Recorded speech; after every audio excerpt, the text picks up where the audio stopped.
ಜಮೀನಲ್ಲಿ ಮೇಯುತ್ತಿದ್ದ ಮೇಕೆಗಳ ಮೇಲೆ ಹುಲಿ ದಾಳಿ ಮಾಡಿ ಸುಮಾರು 9 ಮೇಕೆಗಳನ್ನು ಕೊಂದು ಹಾಕಿರುವ ಘಟನೆಯೊಂದು ಹುಣಸೂರು ತಾಲೂಕು ಹನಗೋಡು ಹೋಬಳಿಯಲ್ಲಿ ನಡೆದಿದೆ. ದೊಡ್ಡಕಟ್ಟೆ ಗ್ರಾಮದ ಯೋಗರಾಜ್ ಮತ್ತು ತಮ್ಮಯ್ಯ ಹಾಗೂ ಸಿದ್ದಪ್ಪ ಎಂಬ ರೈತರಿಗೆ ಸೇರಿದ ಮೇಕೆಗಳನ್ನು ಬಲಿ ಪಡೆದಿದೆ. ಹುಲಿ ಮೇಕೆಗಳ ದೇಹದ ಅರ್ಧ ಭಾಗವನ್ನು ತಿಂದು ಪಕ್ಕದಲ್ಲೇ ಇರುವ ಜೋಳದ ಹೊಲದೊಳಕ್ಕೆ ಕಳೆಬರಹವನ್ನು ಎಳೆದೊಯ್ದು ಅಲ್ಲಲ್ಲಿ ಬಿಟ್ಟಿದೆ. 9 ಮೇಕೆಗಳಲ್ಲಿ ಕೇವಲ 3 ಮೇಕೆಗಳ ಕಳೆಬರಹ ಮಾತ್ರ ಸಿಕ್ಕಿದ್ದು, ಇನ್ನುಳಿದ 6 ಮೇಕೆಗಳ ಕಳೆಬರಹಕ್ಕಾಗಿ ಹುಡುಕಾಟ ಮಾಡಲಾಗುತ್ತಿದೆ.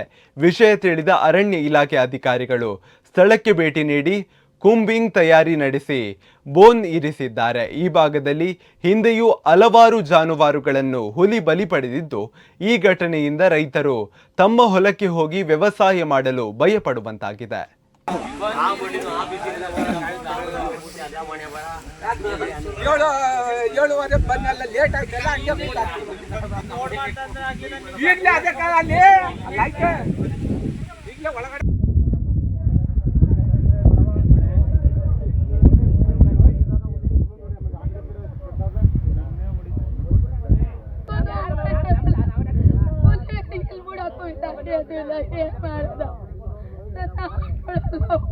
ವಾರಕ್ಕೊಂದು ಹುಲಿ ತಿಂತ ಏನು ಪ್ರತಿ ವಾರ ವಾರ ವಾರ ವಾರ ಹಾಡು ನಾಳೆ ಮನ್ಸ ಹೊಡೆದೇ ಹೊಡಿತೀವಿ. ಇವತ್ತು ನಾಳೆ ಅರ್ಥ